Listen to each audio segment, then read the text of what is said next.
The Home Affairs Minister Leon Schreiber has approved a conditional 90-day extension of the visa exemption period, which applies to holders of ordinary Lesotho passports. Let's take you to Rapelang Radebe, SABC News correspondent. A very good evening to you, Rapelang. Talk to us about some of these latest moves. South Africa saying it will revoke this 90-day arrangement should it be found that third country nationals are abusing the exemption to enter the country.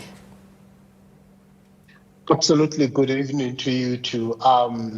This goes back time immemorial. Remember, Lesotho used to get a 6-month free pass where you really did not stamp, but frequent travelers would depend on that 6 months. But it was actually abused, as the minister has those concerns. It was in 2010 when the minister, Nkosazana Dlamini Zuma, was still a minister at the time, and it was around the World Cup when she found that now third-party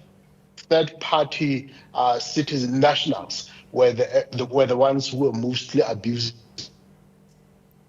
in that system, because they would use as an endpoint and then quickly move into South Africa and other areas simply because they found it easier that way. So I think Minister Schreiber has got legitimate concerns to say the problem would not really be Lesotho, but other third-party nationals who would abuse the system for nefarious reasons coming into South Africa. And what's been some of the reaction to this announcement?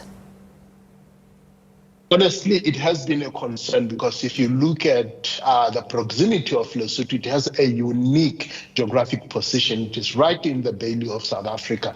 And to be honest, it is not the border gate or the river that would deter people with criminal intentions.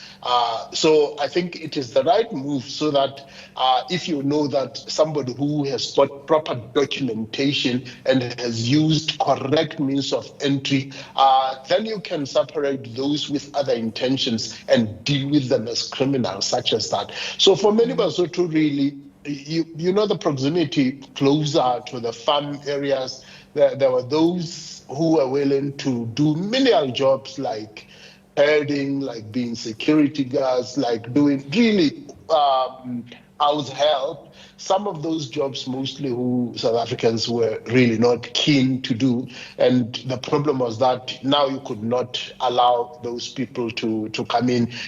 Most of them would not be able to be going to Lesotho like every 30 days, and ended up sometimes overstaying, and then are not allowed to come into South Africa for over 5 years. So for most of those, I think I have seen social media abuzz with people who really appreciated that effort.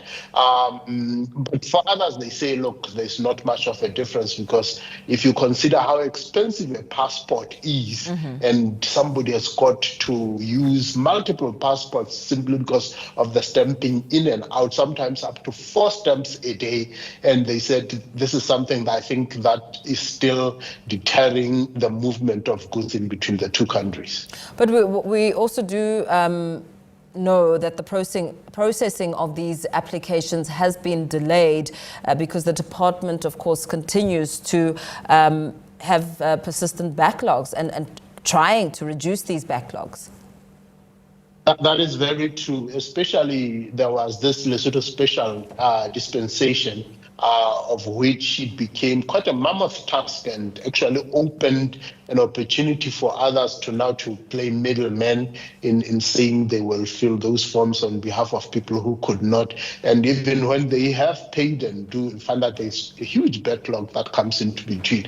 But I think this would actually open a bit of an ease, because some people, if now they can stay a little bit longer without feeling like they would be illegitimate or illegal in South Africa, that a lot of them would simply give up. Now, remember, some, because they are afraid that their passport would be not allowed into South Africa, they ended up either deliberately losing these documents or deliberately not producing them. And ultimately, you end up not knowing whether you are dealing with a legitimate person or a criminal, simply because some of them say, if I lose an opportunity or if I'm banned into South Africa, it actually spoils a lot of my movements or opportunities to go into there. So I think this will bring a bit of a balance such that those who say, I just need to do a few things for a month or two, or for that 90 days without really having to engage into expensive transport costs. Imagine somebody who's working maybe towards Cape Town and have to come every 30 days when they're not really earning that much.